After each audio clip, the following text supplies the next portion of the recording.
Smart and legal guidance download the application now. नमस्कार दोस्तों, आज इस वीडियो के अंदर मैं आपको एक सुप्रीम कोर्ट का लैंडमार्क और लेटेस्ट जजमेंट बताने वाला हूं। 2023 में जो judgment Supreme Court of India ने पास करा है, section number 375 of Indian Penal Code 1860 हमारा रेप के बारे में डिफाइन करता है और सुप्रीम कोर्ट ने भी इसी कंटेक्स्ट के लिए इसी सेक्शन के रिगार्डिंग एक जजमेंट पास करा है 2023 के अंदर, जो आपके जुडिशियल एग्जाम्स के बहुत ज्यादा फायदेमंद होगा।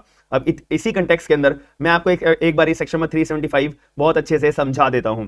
जैसे कि आपको पता होगा कि 375 के अंदर हमेशा और हमेशा विक्टिम कौन होगा, वुमेन होगी, और हमेशा एक्यूज्ड कौन होगा, हमेशा और हमेशा एक्यूज जो है वो मेल पर्सन होगा, यानी कि मेन होगा। अगर मैं सेक्शन 375 पढ़ता हूं तो वहां पे लिखा हुआ है अ मेन अगर कोई भी अपराध करता है, कौन कौन सा अपराध, चार बातें बता रखी हैं, केवल याद रखना, ये एग्जाम पॉइंट ऑफ व्यू से चार बातें याद होती हैं। इसकी शॉर्ट फॉर्म मैंने अपने स्टूडेंट्स को IMAP के तौर पे समझा रखी है, बट ये सीक्वेंस में हमें याद रखनी होती है। ABCD के तौर पे चार बातें बता रखी है कि अगर पेनिट्रेट किया गया है कोई भी मेन के द्वारा तो रेप माना जाएगा, अगर इंसर्ट एनी ऑब्जेक्ट करा गया है तो रेप माना जाएगा, अगर यहां पर जो है मैनिपुलेट करा गया है कोई भी फीमेल के बॉडी पार्ट को तो तब भी इन ऑर्डर टू पेनिट्रेट तो भी रेप माना जाएगा। चौथी बात करी जाए अप्लाई माउथ, तो तब भी वो हमारा रेप क्लियर तौर पे माना जाएगा एज पर सेक्शन 375। ये हमारे को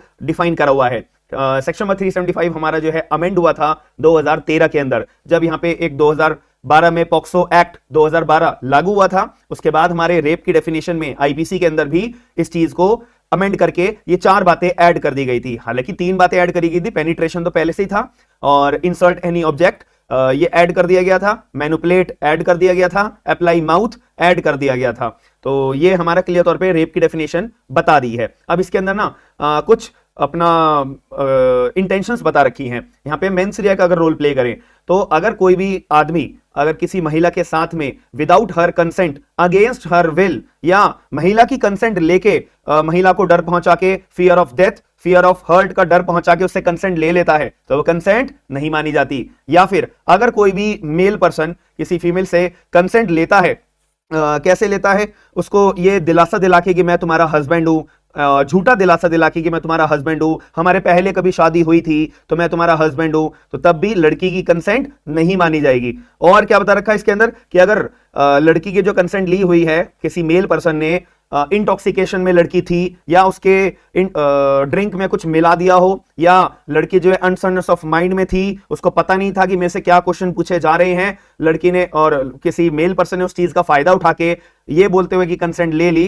तो वो लड़की की कंसेंट नहीं मानी जाएगी। या फिर यहां पे जो है अगर कोई भी लड़की 18 साल की उम्र से कम है और वो अपनी कंसेंट देती है या नहीं भी देती है, हमेशा और हमेशा उसकी कंसेंट नहीं मानी जाएगी। क्यों? क्योंकि कानून की नजर में कंसेंट मानी जाती है 18 प्लस वाले लोगों की।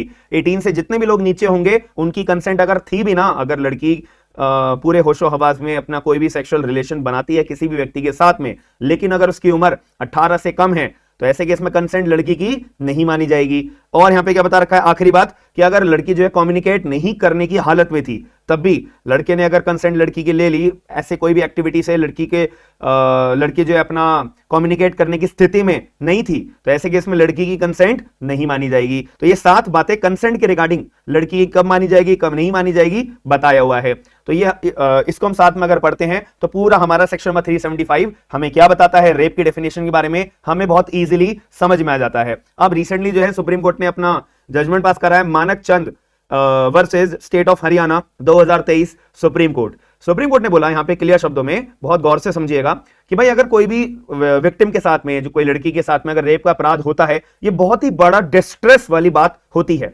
बहुत बड़ा ह्यूमिलेशन विक्टिम को किया गया है, ये वो वाली बात होती है। रेप का जो ऑफेंस अपना बहुत हार्श है और यहां पे पनिशमेंट कड़ी से कड़ी दी जानी चाहिए। पनिशमेंट हमारे को सेक्शन 376 के अंदर डिफाइन करी हुई है, ये सीधी सी बात है। तो सुप्रीम कोर्ट ने बोला कि विक्टिम के साथ अगर कोई भी रेप का अपराध होता है तो ग्रेट डिस्ट्रेस और ह्यूमिलेशन विक्टिम को पहुंचाया जाता है। लेकिन अगर मैं सेम टाइम पे बात करूं तो अगर कोई भी लड़के के ऊपर कोई लड़की झूठे रेप के चार्जेस लगाती है, तो क्या ये इक्वल अपना डिस्ट्रेस, क्या ये इक्वल अपना ह्यूमिलेशन उस एक्यूज्ड पर्सन के ऊपर भी पेश किया जाएगा? क्या यह माना जाएगा कि भाई अगर रेप का अपराध होता तो लड़की को ग्रेट डिस्ट्रेस और ह्यूमिलेशन होता? लेकिन अगर यहां पे रेप का अपराध हुआ नहीं है, लड़की ने यहां पे झूठे अपराध लगाए हैं लड़के के ऊपर, तो क्या हम ये बोल सकते हैं कि लड़के के ऊपर भी भाई ग्रेट डिस्ट्रेस और ह्यूमिलेशन माना जाएगा? किस वजह से? False rape charges, false allegations of rape. The answer is yes. Supreme court ने क्लियर शब्द में बोला कि अगर कोई भी लड़की झूठा अपराध लगाती है, फॉल्स एलिगेशन लगाती है, कोर्ट के अंदर ये बात प्रूव हो जाती है, तो ये एक्यूज के लिए भी ग्रेट ह्यूमिलेशन, ग्रेट डिस्ट्रेस माना जाएगा और एक्यूज को प्रोटेक्ट करा जाएगा कानूनी रूप से। एक्यूज के पास पूरा अधिकार होगा, वो लड़की के खिलाफ में अपना कंपनसेशन फाइल कर सकता है और अपने कानूनी रूप से अपने चार्जेस को कोर्ट में दर्ज करवा सकता है कि भाई यही लड़की थी, इसने मेरे पर झूठे चार्जेस लगाए, जज साहब के सामने बात प्रूव हुई थी एंड ये पर्टिकुलर जजमेंट था। या ऑन द सेम केस के अंदर भी अपना लड़का जो है वो लड़की के ऊपर केस फाइल कर सकता है। तो सुप्रीम कोर्ट ने सीधी इतनी सी बात बोली थी कि supreme court held that rape cases causes great distress and humiliation to the victim, but at the same time false allegation of the rape can cause equal distress, humiliation and damage to the accused as well. The accused must also be protected against the possibility of the false implication. Manakchand versus state of Haryana 2023 supreme court. ये चीजें हमें याद रखनी होती है। Supreme court ने ये भी बोला था कि भाई जब ट्रायल कोर्ट पर्टिकुलर सेक्सुअल मोलेस्टेशंस के चार्जेस के ऊपर डील करता है ना, तो ट्रायल कोर्ट को बहुत ही बड़ी रिस्पॉन्सिबिलिटी वाला काम करने की के तौर पे चुना जाता है। तो जो ट्रायल कोर्ट है वो सेंसिटिव इन केसेस को बहुत ज्यादा रिस्पॉन्सिबिलिटी के तौर पे लेगा और एक एक बात को गहराई में ध्यान में रखते हुए तब कन्विक्शन पास करे। ठीक है, सुप्रीम कोर्ट ने ये बात भी क्लियर कर दी थी। तो मैंने आपको सेक्शन 375 भी रिवाइज करवा दिया और सुप्रीम कोर्ट का एक लैंडमार्क जो लेटेस्ट जजमेंट पास करा गया है वो भी बता दिया, क्या उसका रीजनिंग थी वो भी बता दी। बाकी इसका केस का नाम और रीजनिंग आपको डिस्क्रिप्शन बॉक्स के अंदर भी मिल जाएगा, स्क्रीन के ऊपर केस का नाम आपको दिख जाएगा टाइम टू टाइम। बाकी मिलता है नेक्स्ट वीडियो के अंदर। अगर वीडियो पसंद आई है और लेटेस्ट ये सुप्रीम कोर्ट के जजमेंट्स में आपको बता रहा हूं ना, ये आप याद रखना, प्रीलिम्स में आपसे डायरेक्ट क्वेश्चन पूछे जाएंगे। दिमाग में इतना सा पार्ट अगर याद रहेगा ना तो आप इजीली जजमेंट का आंसर ठीक कर पाओगे, टिक करके आ पाओगे कि हाँ ये जजमेंट में ये बात सुप्रीम कोर्ट ने बोली गई थी। इसीलिए मैं आपको ये वीडियोस प्रोवाइड करा रहा हूं। बाकी मिलता है नेक्स्ट वीडियो के अंदर। Thank you.